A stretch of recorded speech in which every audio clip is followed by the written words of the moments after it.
Quadratic formula and discriminant notes. Our learning targets today are that we can solve quadratic equations using the quadratic formula, and that we can find zeros of quadratic functions using the quadratic formula. So when we are solving quadratics, factoring and taking square roots does not always work. So we know from our factoring practice problems that we did, we would encounter some problems that could not be factored, and they can't be solved by using the square root either. So in these types of problems, we would need to use the quadratic formula. So the quadratic formula is this formula, x equals negative b. I'm going to zoom in a little bit. Negative b plus or minus the square root of the quantity b squared minus 4ac all over 2 times a. So when we are using the quadratic formula, the first thing we need to do is set the equation or function equal to 0 and put it in standard form. So we want the 0 or the y or the f of x all by itself, and then the rest of the equation over here on the right or left. It doesn't matter as long as it's all together on one side. Then we'll identify a, b, and c, and we will substitute those into the quadratic formula. A is the coefficient of the x squared term, b is the coefficient of the x term, and c is the constant. And then we'll simplify to solve for x. So number 1, we have f of x equals x squared minus 5x minus 7. So when we look at the quadratic or this equation, it's already in standard form. So this is all set to go for us. It's in standard form. So we now look at the coefficient. The coefficient of our x squared term is an understood 1. It's just a 1 there. The coefficient of our x term is negative 5, and the constant of the c term is negative 7. So a is equal to 1. That's the coefficient of x squared. B is equal to negative 5. That's the coefficient of x. And c is equal to negative 7. That's our constant.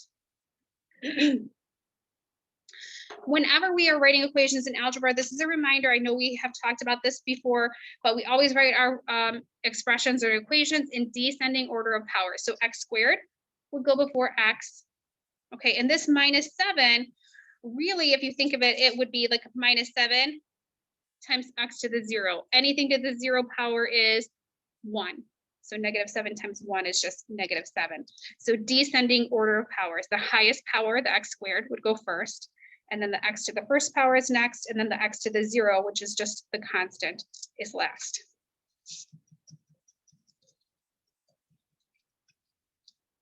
So the same way that we all agree to use the same alphabet, A is first, Z is last, there's a very specific order, okay?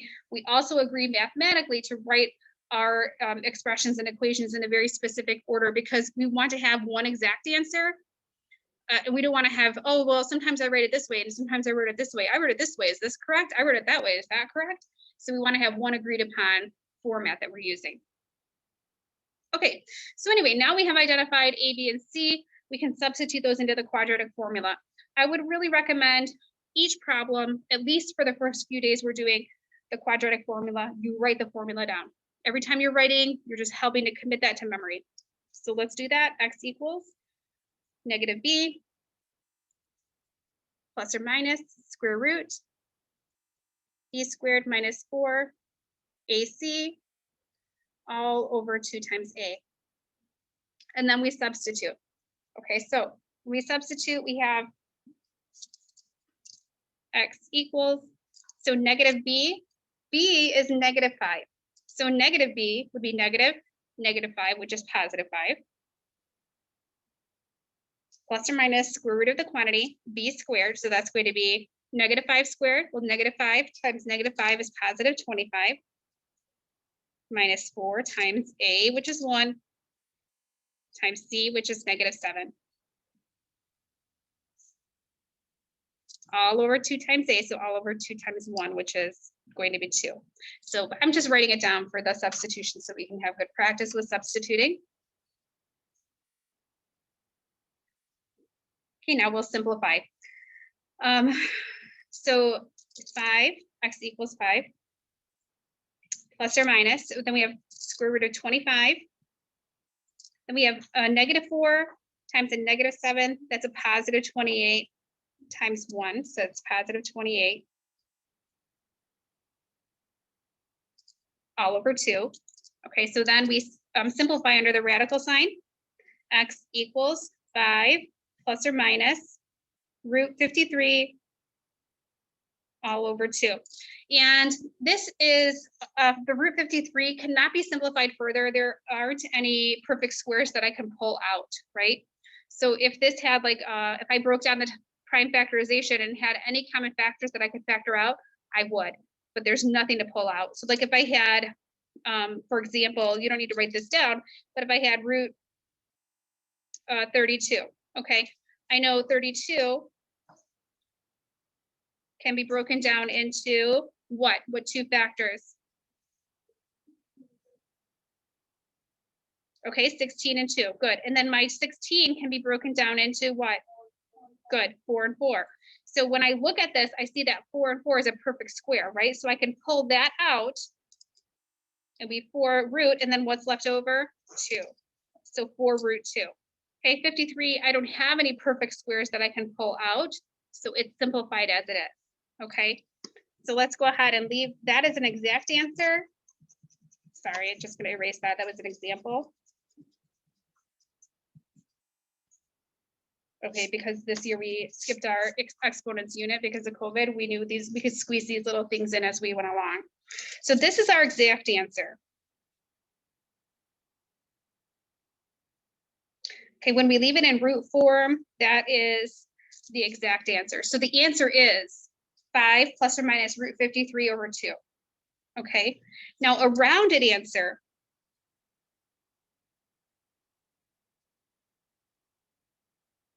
And we'll end up with 2 because we'll have the positive option and the negative option.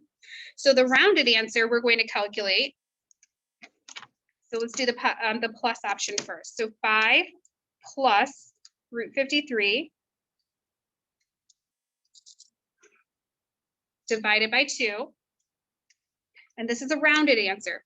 So 6.1400. And then we will round to the nearest hundredth unless we're told otherwise. So this would be X is approximately equal to 6.14.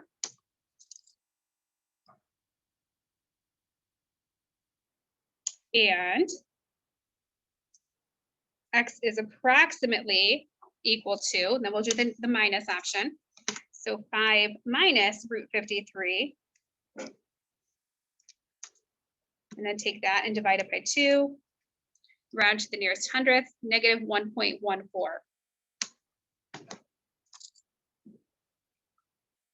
Okay, and you'll want to make sure you are comfortable working with both the exact answer and the rounded answer.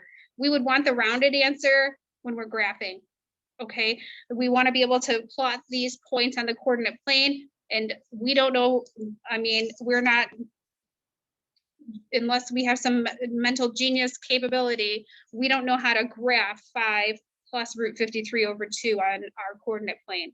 But we know where 6.14 is on the coordinate plane when we go right 6 and then a little bit more. Okay, so sometimes we want the decimal approximation, specifically when we're graphing, and sometimes we want the exact answer. Okay, so let's just put that in the comments section. Rounded answers are useful for graphing.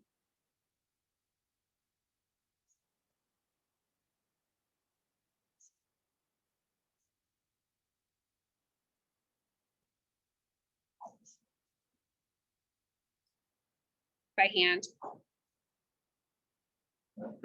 Okay, exact answers are more precise, obviously.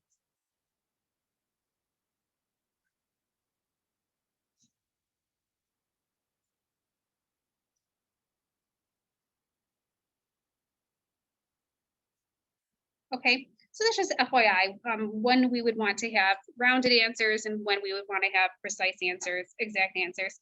So rounded answers are great for when we have to graph by hand, so you have to graph a parabola, and the exact answers, they're just more mathematically precise. Okay, on to page 2, number 2.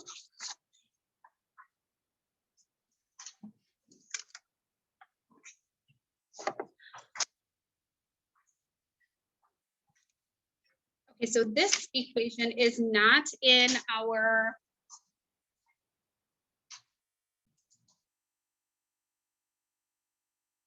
okay, so we need to put this into standard form so we can identify A, B, and C and substitute those values into the quadratic formula. So in this case, most of our values are already on the right-hand side, so I'll leave those where they are, and we'll just move the 4x squared. So we'll subtract 4x squared.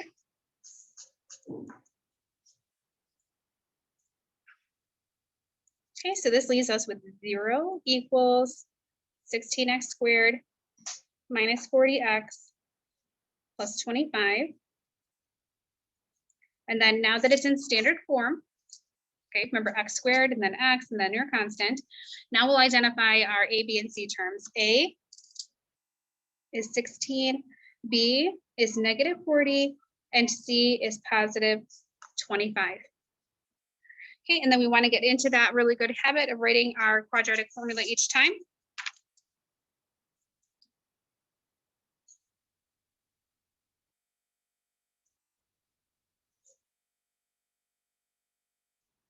Okay, we'll have a fun song that we'll play, that we'll sing off camera. So x equals negative b plus or minus square root quantity b squared minus 4ac all over 2 times a. So every time you write that, you're helping to commit that to memory. So x equals, now we have negative b. So we have negative 40. What is the opposite of negative 40? Positive 40. Okay, so again, that's negative b. B is already negative, so we have negative 40, which is positive 40, the opposite of the opposite. Plus or minus square root of b squared. So here's b. A negative times a negative is a positive. 4 times 4 is 16. 10 times 10 is 100. 16 times 100 is 1600. Minus 4 times a is 16. Times c is 25. All over 2 times 16. Okay, so then we'll simplify further. 40 plus or minus. So let's simplify under the radical sign. Remember, multiplication is commutative, so I can do that in any order that I wish. So negative 4 times positive 25 is negative 100 times 16 is negative 1600. So underneath the radical sign, I will have 1600 minus 1600. What is that? 0. Okay. All over 32. So what is 40 plus root 0? 40. What is 40 minus root 0? Also 40. Because what is the square root of 0? 0. So 40 plus 0 is 40. 40 minus 0 is 40. So x equals 40 over 32. These are both divisible by 8. So x equals 5/4. If you were graphing that, 1.25. Okay. So let's think about this. We have only one answer, whereas in our first problem, we had 2 possible answers. Okay, so let's make a note of that. The square root of 0 gives 1 exact answer. Okay, I shouldn't say exact. All answers are exact, but it gives 1 answer. Okay, so when we think of our quadratic, instances where we would have 2 possible solutions, like example 1 that we just did, would be where your parabola is crossing the x-axis in 2 places. What does it look like when we only have 1 answer? Well, that means that the vertex of our parabola is right on the x-axis. It could be a positive parabola or a negative parabola. And we'll take a look at an example where we have no possible solutions. What will that look like? That will look like our parabola has a vertex that is, if it's a positive parabola, our vertex is above the x-axis. If it's a negative parabola, our vertex is below. Okay, so it's possible for us to have 2 solutions. That's where the parabola crosses the x-axis at 2 separate places. 1 solution, that's where our vertex is exactly on the x-axis, like this example, or no solution, where our vertex is above the x-axis. Okay, so there are 3 different scenarios, and we'll talk about the discriminant and how that helps us to determine whether we have 2 solutions, 1 solution, or no solution. Okay. So there's discriminant. What do you think the discriminant is in the quadratic formula? What do you think it would be? What would be the deciding factor of whether there are 2 solutions or 1 solution or no solutions in the quadratic formula?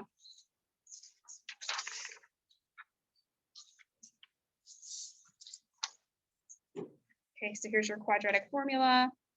There's your visual aid. Okay, so here's our discriminant, the b squared minus 4ac. The b squared minus 4ac, if that's a positive value, we can take the square root and there are 2 possible solutions, right? Like the square root of 4 would be plus or minus 2. Okay, 2 solutions. Well, they'd be on opposite sides of the y-axis. What if we have a 0 underneath the radical sign? So that value underneath the radical sign, the b squared minus 4ac, that's the discriminant. We would have 1 solution. And then what if we have a negative number? Can we take the square root of a negative number? No, because there isn't any number that we can square and end up with a negative answer. That would be the no solutions case. Okay, so there's the last page of the notes, but that's just a little sneak preview.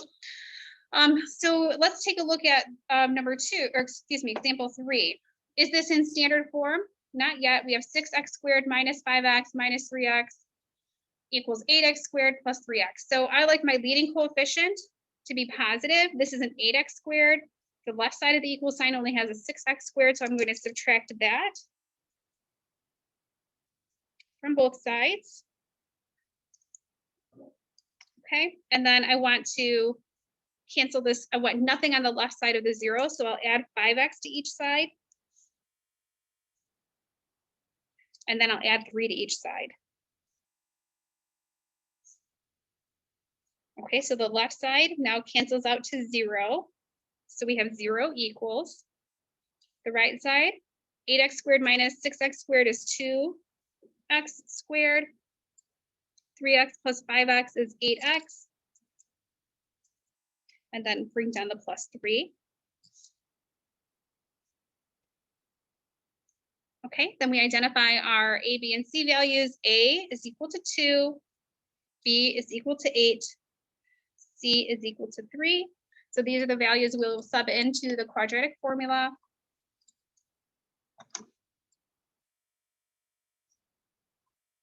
X equals negative b plus or minus square root quantity b squared minus 4ac all over 2 times a. So then we sub. X equals negative b will be negative 8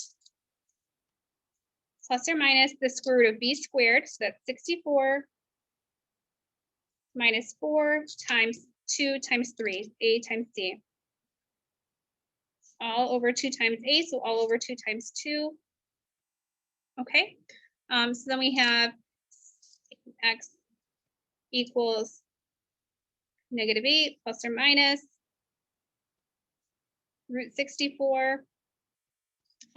Negative times a positive times a negative, or excuse me, negative times a positive is a negative. 4 times 2 is 8, times 3 is 24. And then you know what, instead of, I'm going to run out of space here. So 64 minus 24 is 40. So I'm just going to write a 40 here.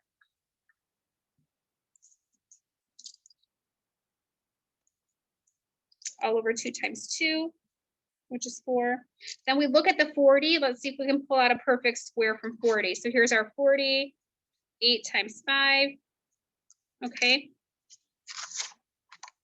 The 8 can be broken down into 2 times 4. This is prime, so we stop there. And the 4 can be broken down into 2 times 2. So do we have any perfect squares that we can pull out? Yes. We can pull out a 2. So this is going to be x equals negative 8 plus or minus 2 times the square root of. Now, this is our perfect square. We pulled that out. The 2 times 2, it's out here. Took it out of the radical. Square root of that 4 is 2. But then what was still left underneath, 2 times 5 is 10. So 2 root 10. We simplified that radical all over 4. So this is our exact answer. Okay, x equals negative 8 plus or minus 2 root 10 over 4. And then let's do our rounded answers.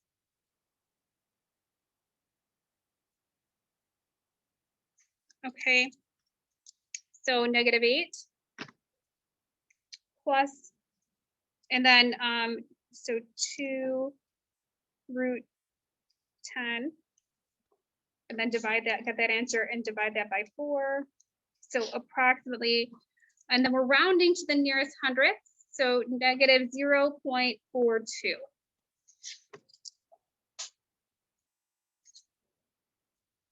Okay, and then that was the positive. So let's go ahead and do the negative. So -8 minus 2 root 10 divided by 4. Okay, and then we'll round that to the nearest hundredth. You can see that on the camera, -3.58.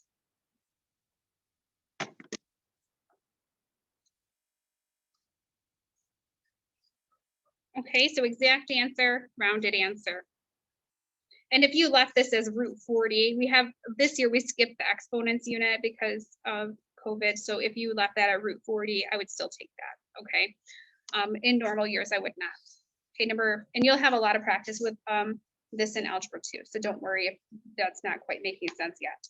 Number 4, f of x equals 3x squared minus 4x minus 8. It's already in standard form for us. So a equals 3, b equals -4, c equals -8.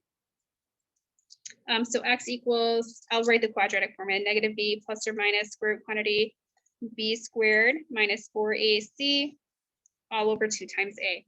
So then we'll go ahead and evaluate. X equals -b, so it's -4, which is +4, plus or minus square root of b squared will give us 16 minus 4 times a times z.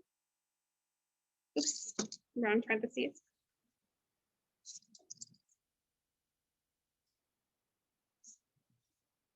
All over 2 times 3. Okay, so then we have -16 minus, we have a negative times a positive times a negative, that's going to be a positive. 24 times 4. Okay, 96, and then it's a positive, so plus 16 is going to give us 112. So x equals 4 plus or minus the square root of 112 all over 6. Okay, and actually in I'm looking at our answer key from our Algebra 1 class. They left it as 112. So we'll just leave it. That's what they have it from the high school. That's how they have you leaving it. So we'll leave it that way as well.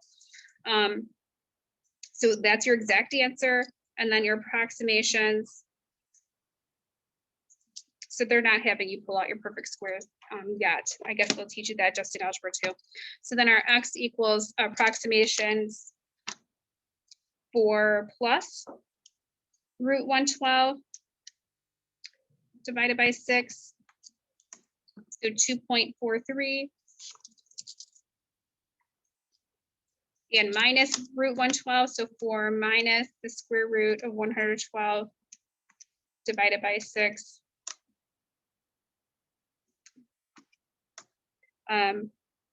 Negative 1.097, so that'll round to negative 1.10.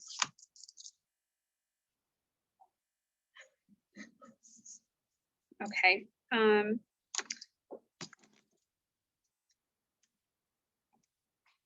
Okay, so then we'll leave that as this. Again, there are perfect squares that you can pull out, but we'll leave it as the exact answer that way. Okay, page 3.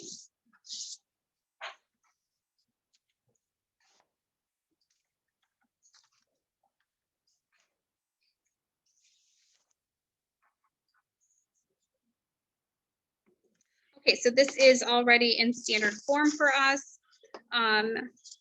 So a is equal to 1, b is equal to -10, and c is equal to -11.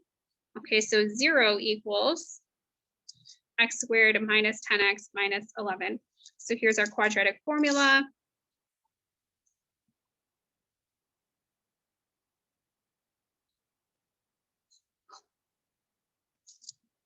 Okay, so x equals negative b, so that'll be a positive 10 because we have a negative 10 plus or minus square root of b squared will give us 100 minus 4 times 1 times negative 11 all over 2 times 1.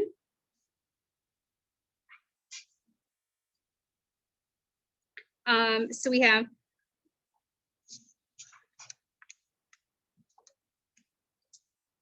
10 plus or minus 100 minus, or 100 plus 44 would be 144.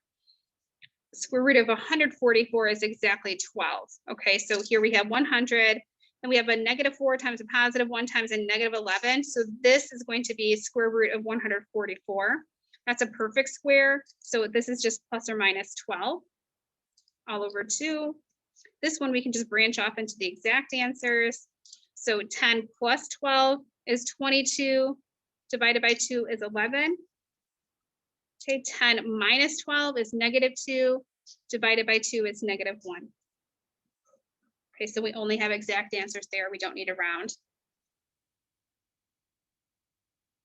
Okay, and this is the instance where we have our parabola with its vertex right on the x-axis. One solution, no, sorry, my mistake, but we have a perfect square in the radical sign. Still 2 solutions. Okay, number 6. So 4x squared plus 3x minus 1 equals 13x squared plus 9x.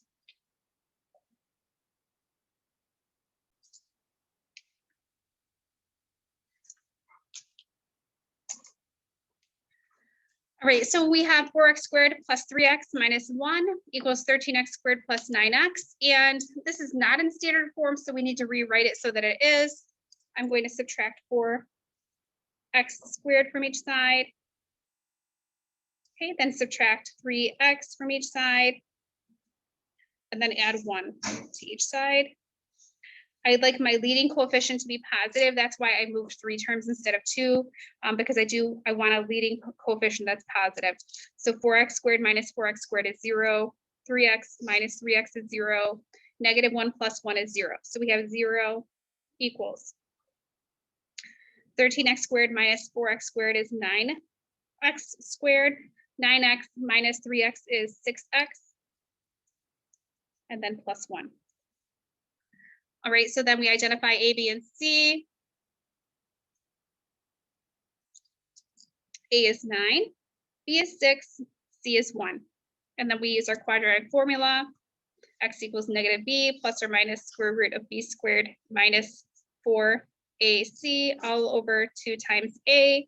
So X equals negative B will be negative 6 plus or minus the square root of B squared, so 36 minus 4 times 9 times 1. Okay, and then you're probably already seeing we're going to have 36 minus 36 there, but let's go ahead and do the rest of the quadratic. All over 2 times A, so all over 2 times 9, which is going to be 18.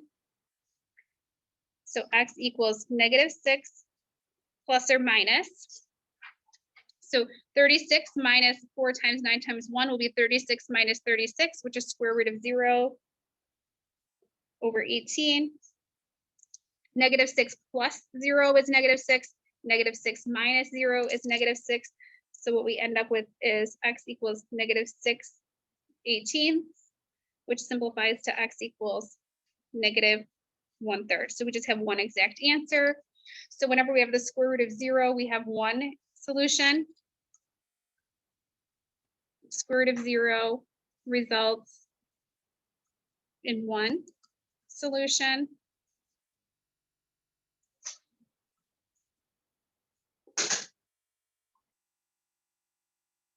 And then number 7, this is already in standard form for us, which is very helpful. So A is 3, B is negative 10, C is positive 9. Write the quadratic formula. Okay, so X equals negative B will be negative 10, which is positive 10, plus or minus the square root of B squared will be 100, negative 10 times negative 10, minus 4 times 3 times 9 all over 2 times 3. So x equals 10 plus or minus 100 minus 36 times 3, 108, 108, thank you. And then all over 2 times 3. And what's going to happen here is underneath the radical sign, we have negative 8. Okay, so x equals 10 plus or minus the square root of negative 8 all over 6. Well, we cannot take the square root of a negative number. Okay, there is not a solution to that. So this means that there are no real solutions.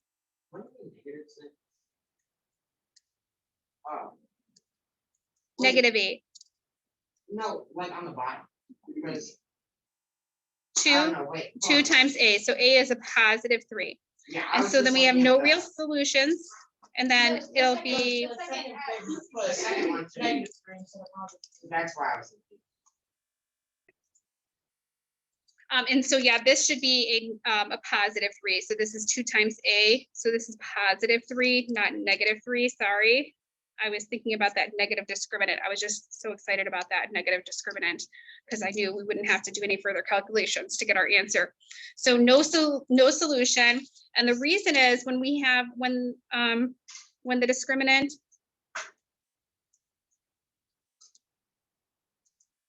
and we'll talk about that on the very next page. So we're kind of getting a sneak peek. Is negative. And the discriminant is that part underneath the radical sign, b squared minus 4ac. When the discriminant is negative, there are no solutions, no real solutions.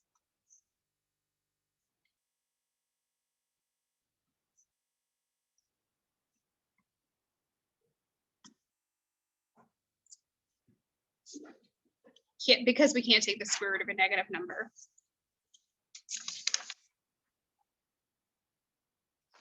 All right, and page 4.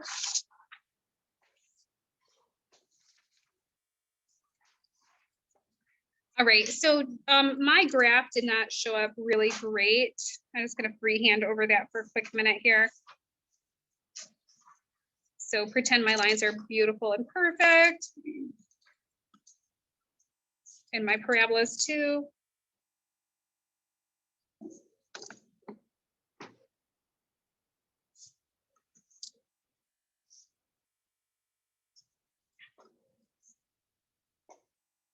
Okay, so that was one more right over here. Sorry, I've got to get a new cartridge for my printer.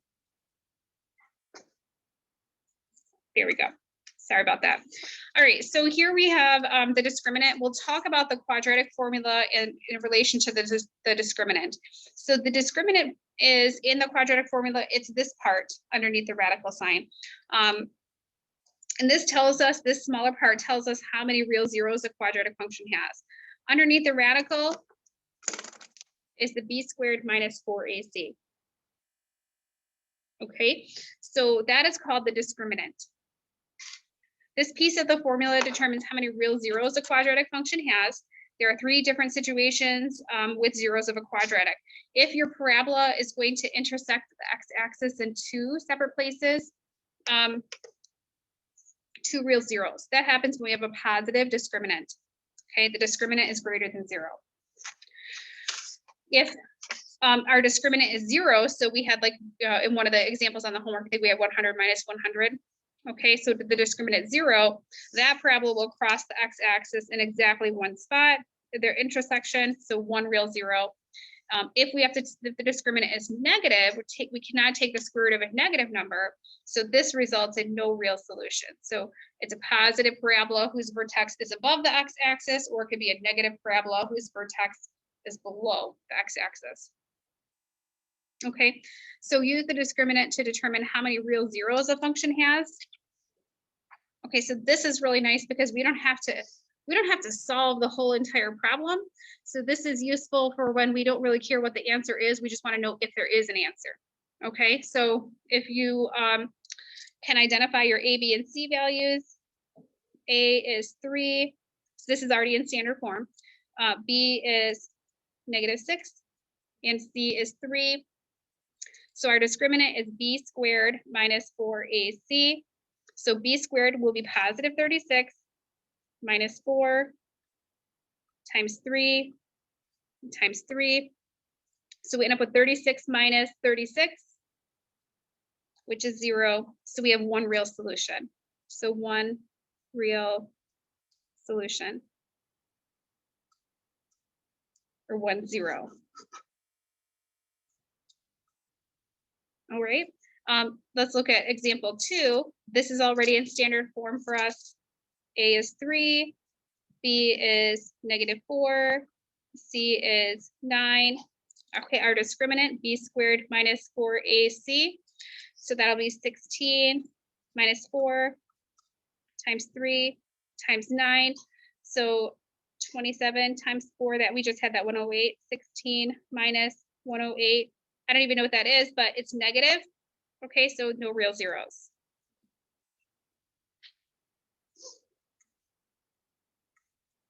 No solution. Okay, number 3, already in standard form for us. A is 4, B is -7, and C is 3.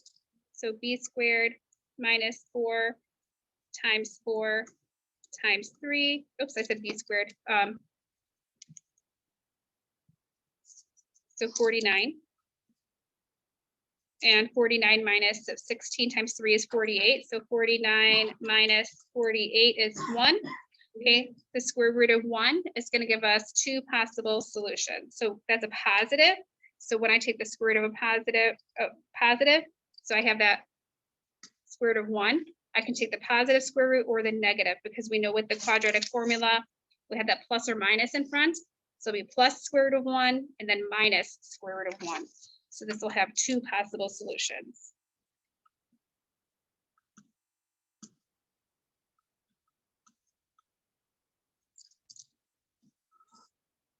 Or 2 real zeros.